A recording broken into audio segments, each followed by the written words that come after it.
Hi guys, so next in the Decade Makeup series is the 1930s.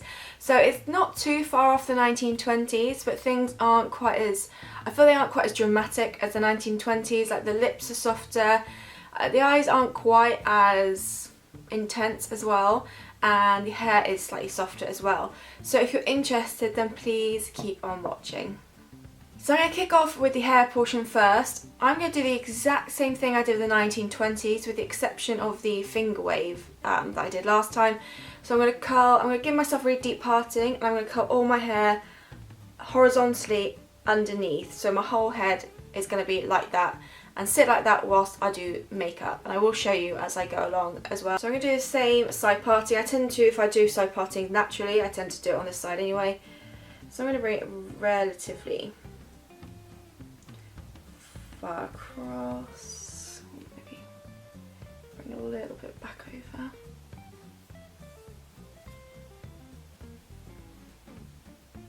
Go from the end of the parting down to my ear and separate those two sections out. I'm just going to pin the back out of the way. I think I'm going to start with the front sections first to show you. This is a nice, easy, quick section this should be. And I've got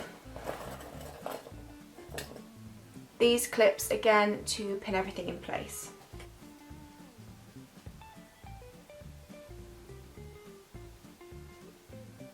Okay, so I'm starting with this section first. Like I said, this isn't the ideal wand for this, but for now I'll have to do. And just try and get as close to the head as possible.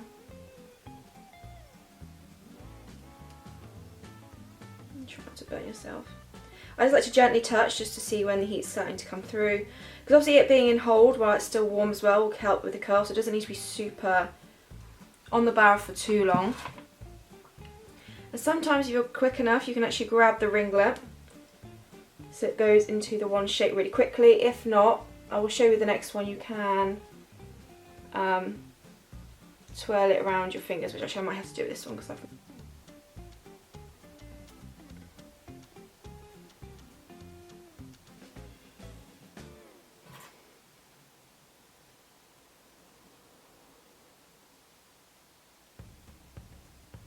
Okay, so that was possibly quite a bad example because you can see a bit's popping out, so I'm just going to take a normal grip just to help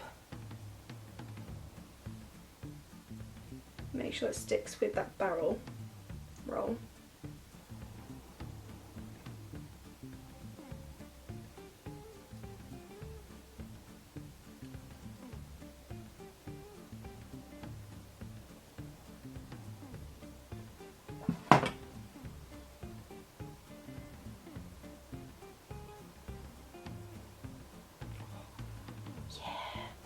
See, if you're quick enough, you should be able just to grab the ringlet and naturally have it spring up into place.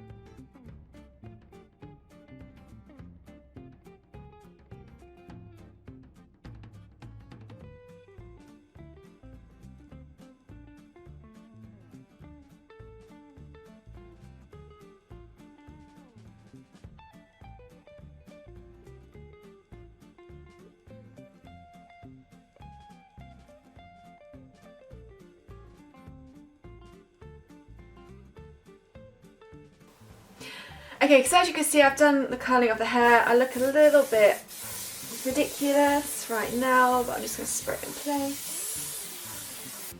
So I've got my book here that I'm using for reference. So lipstick wise, we're going to go for more of the reddy tones this time. Last time I went for a berry tone. This is a berry tone, but I want to go for more like, I think, the reds. I'm going to go greens for this look as well. because I know I did blue last time. And then with the 1920s, obviously I did that kind of more rouge blusher, but this time I'm going to creep into the pinks and the oranges. I think I'm going to go pink as well for this look. The brows are still thin, but a bit more round. And then the lips, again, I'm going to underline my lips, but they're not as like structured, although they haven't got the structured cupid's bows we did the 1920s. It's a bit more softer. So that is what I'm going to do. So yeah, I'll leave this book link down below because I do really love it and I think it's really cool. Yeah, really cool to look at and just interesting because, as I've mentioned, I don't know if I've shown this before, but it even has, let's go to the 1930s section. So even like has like pictures of hair accessories from the day, kind of how the makeup used to look. I just think it's really cool and really interesting, and even if you're not going to recreate the looks or the hairs, it's just nice to sit and look through them. And anyway, on to the makeup portion. So probably the same as I did before. I'm just going to do a foundation and some concealer. So I'm just going to use my Lily Lolo Cotton Foundation, Hint Beauty Concealer, just to kind of even out the skin tone, perfect the skin. I'm going to take it on my buffing brush from Real Techniques.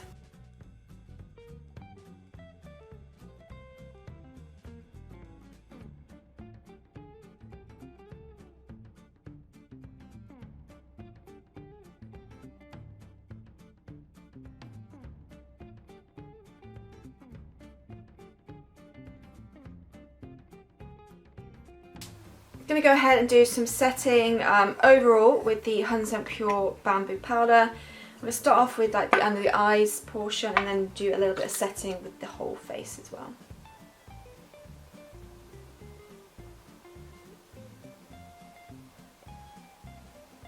Okay, so as I said, I'm going to go for quite a pink blusher.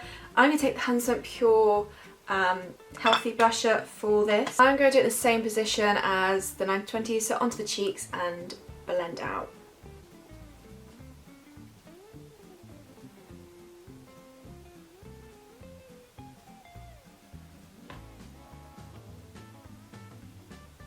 Oh, that was a bit much.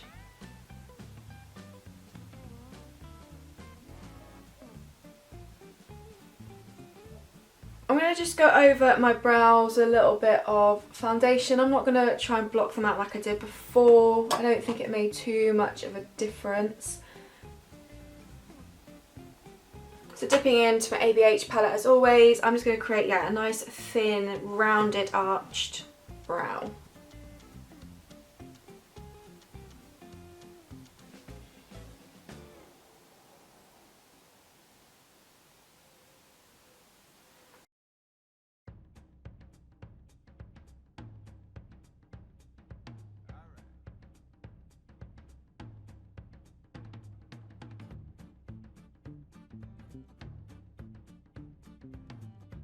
I take a much denser brush, flatter brush, sorry.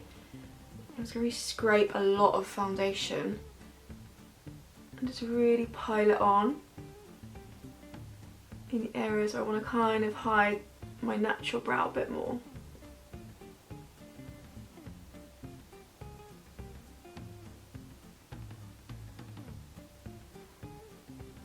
Oh, I think that's helped a lot. Okie dokie, so on to the actual eyeshadow. So like I said, I'm going to go in with green. So I'm actually going to take my matte Mosaic palette for this. I'm going to take Vine Leaf, but I probably am going to mix a little bit in with Soft Tan because it's slightly, in the pictures, I think it's a slightly lighter green than this, but not far off. So that's what I'm going to do. And shape-wise as well, it's not too far off, so I'm going to keep it rounded, not bring it too much high above my crease, and I'm going to drag it along here and fade it into the inner corner. So take it on like a little flat brush like this to begin with, pick some of Vine Leaf up, and just start applying that to the eyes. Like I said, I think this is a little bit too dark for the colour I want, so I will go in with Soft Tan. Again, I'm going to take some of that along the lower lash line. Okay, I'm going to do the same with the other eye and then I'll come back to do the Soft Tan bit.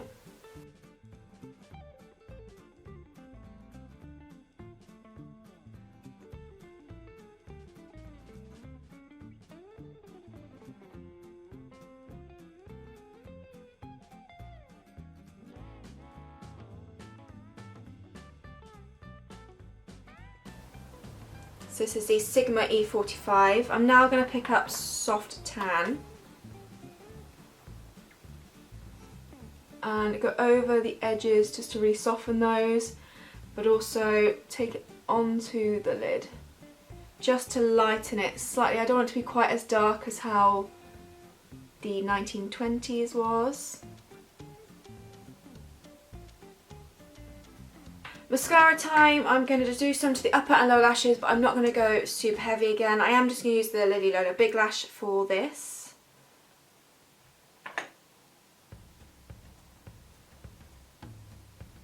Okay, and then on to lips. So like I said, I'm going for a more red tone lip for this one. So I'm going to take Lily Lolo's, oh, that's True Pink, I don't want True Pink.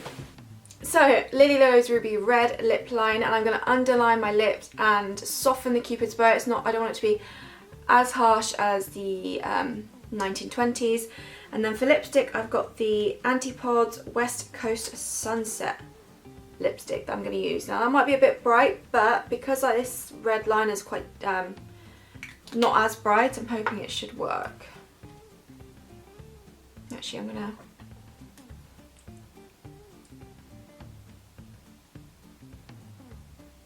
cover my lips.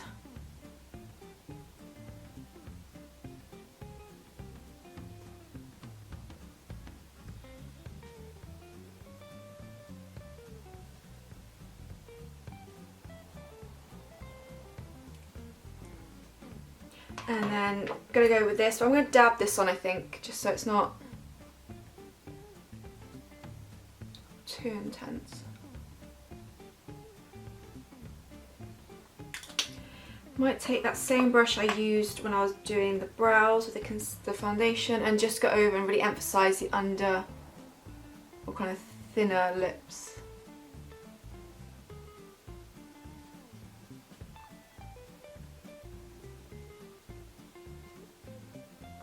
Okay, so that's the makeup portion done. Now I need to go ahead and take all this out and sort out the hair portion.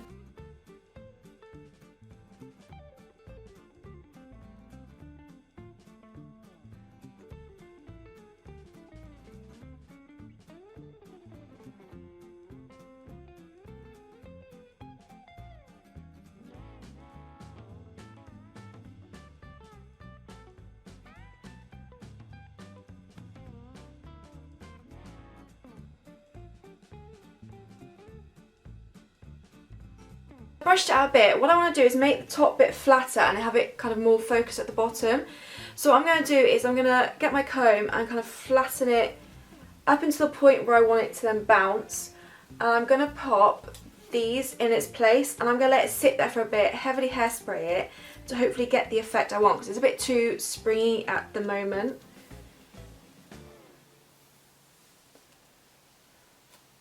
I'm going to do it with an angle as well.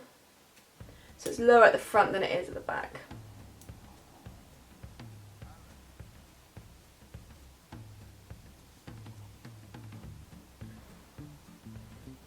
Okay, so it's going to look a bit ridiculous to begin with. I'm also just going to pin my fringe out the way.